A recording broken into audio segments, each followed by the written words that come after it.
إن الحمد لله نحمده ونصلي على رسوله الكريم أما بعد أعوذ بالله السميع العليم من الشيطان الرجيم بسم الله الرحمن الرحيم ألف لام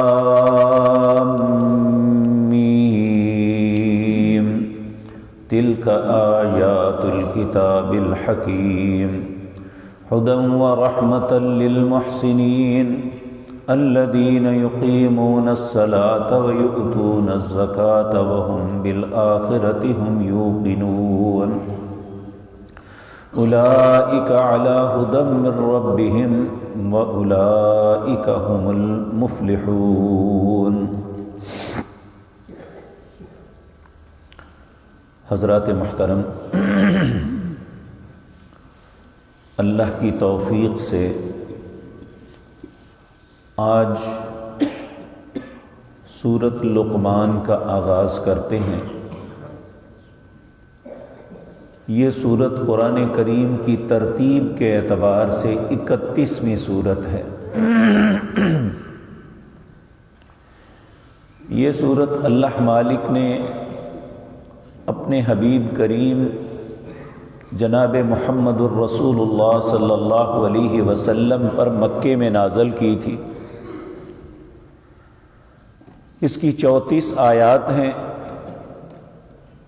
اور 4 رکوع ہے۔ سورۃ لقمان ایک ایسی شخصیت کے نام پہ ہے جو اللہ کے نیک بندوں میں سے ایک بندہ تھا۔ عمومی طور پہ لقمان علیہ السلام کو حکیم سمجھا جاتا ہے کہ وہ ایک طبیب تھے، حالانکہ یہ بات درست نہیں ہے۔ انہیں جو حکیم کہا گیا وہ ان کی دانائی اور عقل مندی کی وجہ سے کہا گیا، حالانکہ وہ ایک غلام تھے، جنگلوں میں بکریاں چرانے والے، لیکن انہوں نے جس دانائی سے اپنی زندگی بسر کی اور جس طرح اپنے بچوں کی تربیت کی، یہاں اس سورت کو نازل کرنے کا مقصد انہوں نے اپنے بچے کو جو نصیحتیں کی تھی، جو تربیت کی تھی ان کی، اس کا تذکرہ اس کے اندر ہے۔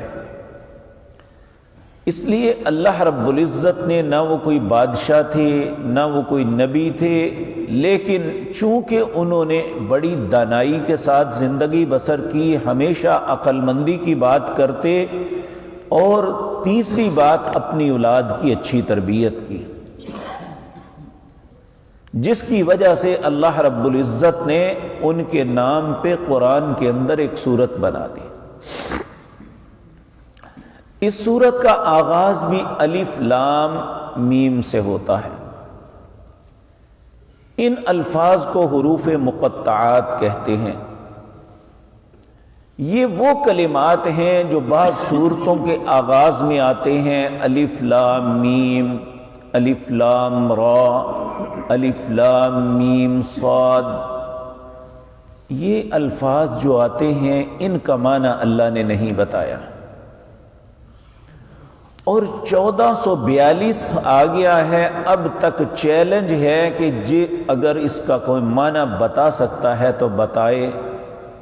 لوگوں نے کوشش بہت کی، میں کئی دفعہ آپ کے سامنے یہ بات عرض کر چکا ہوں کہ نبی کریم صلی اللہ علیہ وسلم کے زمانہ مبارک میں یہود کے ایک عالم دین تھے جن کا نام حیی بن احتب تھا۔ ان کی بیٹی صفیہ نبی کریم کی بیوی بنی، لیکن یہ بدبخت مسلمان نہیں ہوا تھا۔ حیی بن احتب جو ہے یہ نبی کریم کو دیکھنے کے لیے آیا خیبر سے۔ خیبر مدینہ منورہ سے 70 میل دور ہے۔ وہاں سے صرف اس لیے آیا کہ ہم نے تورات میں نبی کریم کی صفات کو پڑھا ہوا ہے، جا کے دیکھتے ہیں کہ یہ واقعتاً وہ ہیں جو صفتیں ہم پڑھتے آئے ہیں۔ یہ دونوں بھائی نبی کریم کو دیکھنے کے لیے آئے۔ تو اماں جی صفیہ یہ بیان کرتی ہیں، کہتی ہیں کہ میں نے ان کی باتیں سن لی تو پھر میرے دل میں تجسس پیدا ہوا کہ جب واپس آئیں گے تو سنوں گی میں بھی یہ کیا ان کے متعلق کہتے ہیں جنہوں نے نبوت کا دعویٰ کیا اور مدینہ منورہ میں تشریف لے آئے۔ جب یہ دونوں بھائی مل کے واپس آئے تو حیئی کے چھوٹے بھائی نے پوچھا کہ حیئی، اس شخصیت کے معاملے میں تمہارا کیا خیال ہے؟ دو باتیں انہوں نے کہی۔ پہلی بات، اللہ کی قسم جو نشانیاں ہم نے تورات کے اندر ان کی پڑھی ہیں آخری نبی کی، وہ ساری ان میں موجود ہیں۔ دوسری بات اس نے یہ کہی کہ یہ چہرہ جھوٹا نہیں ہو سکتا، یعنی نبی کریم صلی اللہ علیہ وسلم کا چہرہ مبارک اللہ نے ایسا پیارا بنایا تھا، ایسا معصوم بنایا تھا، انہیں دیکھ کے کوئی شخص سمجھ ہی نہیں سکتا تھا کہ یہ بھی غلط کر سکتے ہیں۔ تو اس نے پھر بھائی نے پوچھا، حیئی اب کیا خیال ہے ان کے متعلق؟ تو اس بد نصیب نے کہا مخالفت کریں گے۔ اس نے تعجب سے پوچھا کیوں؟ کہنے لگا ہماری قوم سے نہیں ہے۔ اللہ رب العزت نے ہم پیچھے پڑھ کے آئے ہیں، کہا یہ یعرفونہم کما یعرفون ابناءہم، یہ اس طرح نبی کریم کو پہچانتے ہیں جس طرح ایک باپ اپنے بیٹے کو پہچانتا ہے نا، یہ میرا ہے، اسی طرح یہ رسول اللہ کی نبوت کی حقانیت کو پہچانتے ہیں۔ لیکن اس کے باوجود جب ضد ہو تو اس کا کوئی حل نہیں ہوتا۔ جب یہ نبی کریم نے ان حروف مقطعات کو پڑھنے کے بعد یہ کہا نا اللہ اعلم بمرادہ، اس کی مراد اللہ جانتے ہیں، تو یہ بھاگتا ہوا آیا، کہنے لگا تو اس کی مراد تو میں بھی جانتا ہوں۔ آپ نے فرمایا تم جانتے ہو تو بتا دو۔ کہنے لگا ہر لفظ کا ایک عدد ہوتا ہے، الف لام میم، الف کا معنی 1، لام کا معنی 20، میم کا معنی 50، 50 اور 20 70 اور 1 71۔ زور سے ہنس کے کہنے لگا 71 سال کے بعد تمہارا دین ختم ہو جائے گا۔ آپ نے فرمایا نہیں، سن، مجھ پہ الف لام میم را بھی اترا ہے، مجھ پہ الف لام میم صاد بھی اترا ہے۔ یہ کہنے لگا 200 اتنے ہوئے، یہ 400 اتنے ہوئے۔ پھر آپ نے وہ دو کہا مجھ پہ قاف ہا یا عین صاد بھی اترا ہے، مجھ پہ ہا میم عین سین قاف بھی اترا ہے۔ جب یہ دو باتیں کہی تو زور سے اپنے منہ پہ تھپڑ مار کے کہنے لگا مجھے کچھ سمجھ نہیں آتی آپ کیا کہتے ہیں۔ تو یہ ایک حقیقت ہے کہ جو شخص اللہ کے چیلنج کے مقابلے میں آتا ہے، ذلیل ہوتا ہے، وہ کبھی بھی عزت نہیں پا کے گیا۔ تو بہرحال اس سورت کا آغاز بھی حروف مقطعات سے ہوتا ہے، الف لام میم۔ یہ ہم کئی سورتوں کے آغاز میں پہلے بھی پڑھ کے آئے ہیں۔ اللہ فرماتے ہیں تلک آیات الکتاب الحکیم، یہ آیات ہیں کتاب حکیم کی۔ ہم اسی طرح کے الفاظ سورت یونس سے لے کر اس سورت تک پڑھتے آ رہے ہیں۔ تنزیل من رب العالمین، تلک آیات الکتاب، یہ باتیں سورت یونس سے شروع ہوئی ہے۔ ہر سورت کی دوسری آیت میں ایسی باتیں آتی ہیں۔ اللہ رب العزت فرماتے ہیں یہ یقین دلانے کے لیے کسی کو شک نہ رہے، یہ آیات کون سی ہیں؟ کتاب الحکیم، حکمت والی کتاب کی، ہدن و رحمتن للمحسنین، یہ ہدایت اور رحمت کس کے لیے ہے؟ اچھے لوگوں کے لیے۔ کیونکہ یہ بات یاد رکھیں کہ گند سے کبھی خوشبو نہیں آتی۔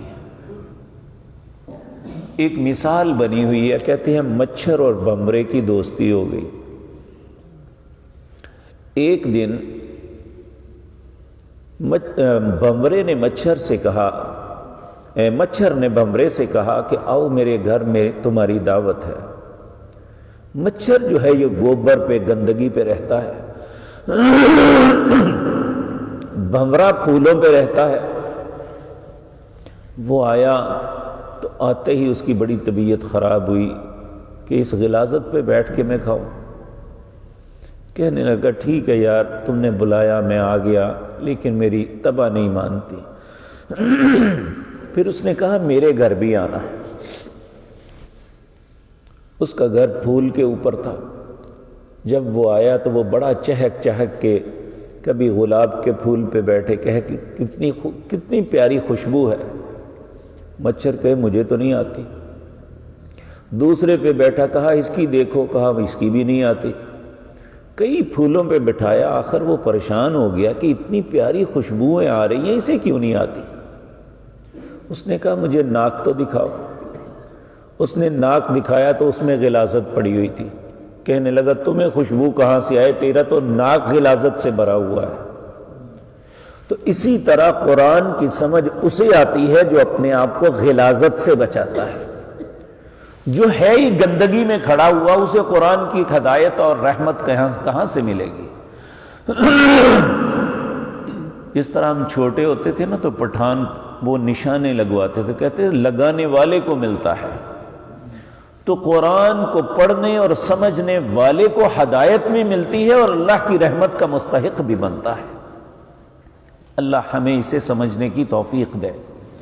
تو کہا ہدن و رحمت للمحسنین، یہ ہدایت اور رحمت کس کے لیے ہے؟ نیک لوگوں کے لیے، اچھے لوگوں کے لیے۔ اچھے لوگ کون ہیں؟ الذین یقیمون الصلاۃ، جو نمازوں کو قائم کرتے ہیں۔ جو نماز نہیں پڑھتا وہ اچھا نہیں ہے۔ اور یہ بھی بات یاد رکھیں، ہمیں نماز کسی کے لیے نہیں پڑھنی چاہیے کہ استاد جی کیا کہیں گے یا والد صاحب کیا کہیں گے، زمانہ کیا کہے گا۔ نماز اس لیے پڑھیں کہ میرے رب کا حکم ہے۔ الذین یقیمون الصلاۃ، نماز کو اچھے لوگ کون ہیں؟ پہلی صفت ان کی کہ وہ نماز کو قائم کرتے ہیں۔ نماز کو پڑھتے بھی ہیں، قائم کرنا کیا ہے؟ اس کے وقت پہ ادا کرنا، اسے سنت کے مطابق ادا کرنا، اور اخلاص کے ساتھ صرف اللہ کی رضا کے لیے ادا کرنا۔ الذین یقیمون الصلاۃ ویؤتون الزکاۃ، اگر اللہ نے مال دیا ہے تو اس میں سے زکوٰۃ یعنی غریبوں کا حق دیتے ہیں۔ وَهُمْ بِالْآخِرَةِ يُوقِنُونَ، وہ آخرت پہ یقین رکھتے ہیں کہ ایک دن ہمیں اللہ کی بارگاہ میں پیش ہونا ہے۔ اللہ فرماتے ہیں أُولَئِكَ عَلَىٰ هُدًى مِّن رَبِّهِمْ، یہ اللہ رب العزت کی ہدایت پہ لوگ ہیں۔ اور یہ بڑا عجیب مسئلہ ہے کہ جو نماز نہیں پڑھتا، جو اللہ کے دیے ہوئے مال میں سے خرچ نہیں کرتا، جو آخرت پہ یقین نہیں رکھتا، وہ ہدایت پہ نہیں ہے۔ ہدایت پہ کون ہے؟ جو ان تینوں صفات سے متصف ہے۔ نمازیں پڑھتا ہے، وقت پہ پڑھتا ہے، اس کی لحاظ کرتا ہے، اللہ کی رضا کے لیے پڑھتا ہے، رسول اللہ کے طریقے کے مطابق پڑھتا ہے، تو وہ ہدایت پہ ہے۔ اللہ نے جو حلال مال دیا ہے اس میں سے خرچ کرتا ہے، وہ ہدایت پہ ہے۔ اور جو آخرت پہ یقین رکھتا ہے وہ ہدایت پہ ہے۔ اللہ ہمیں بھی ایسا بننے کی توفیق دے دے۔ اولئک علی ھدی من ربہم، یہ اپنے رب کی ہدایت پہ ہیں۔ واولئک ھم المفلحون، اور یہی لوگ کامیاب ہونے والے ہیں۔ اللہ ہمیں بھی ان لوگوں کے رستے پہ چلا دے۔ آپ دیکھیں ہم ہر نماز میں کہتے ہیں صراط الذین انعمت علیہم، اے اللہ ان لوگوں کے رستے پہ چلانا جن پہ تو نے انعام کیا ہے۔ غیر المغضوب علیہم ولا الضالین، میں اس رستے پہ نہیں چلنا چاہتا جس پہ چل کے لوگ آئے تیرے غضب کا شکار ہوئے اور تو نے انہیں گمراہ قرار دے دیا۔ اس رستے پہ میں نہیں چلنا چاہتا۔ اس لیے میں کس رستے پہ چلنا چاہتا ہوں؟ صراط الذین انعمت علیہم۔ اللہ ہمیں اسی رستے پہ چلائے، کیونکہ یہی کامیابی کا رستہ ہے۔ یہ وہ باتیں ہیں جو میرے اور آپ کے سمجھنے کے لیے ہے۔ اللہ ہمیں سمجھ نصیب فرمائے۔ اقول قولی ھذا واستغفر۔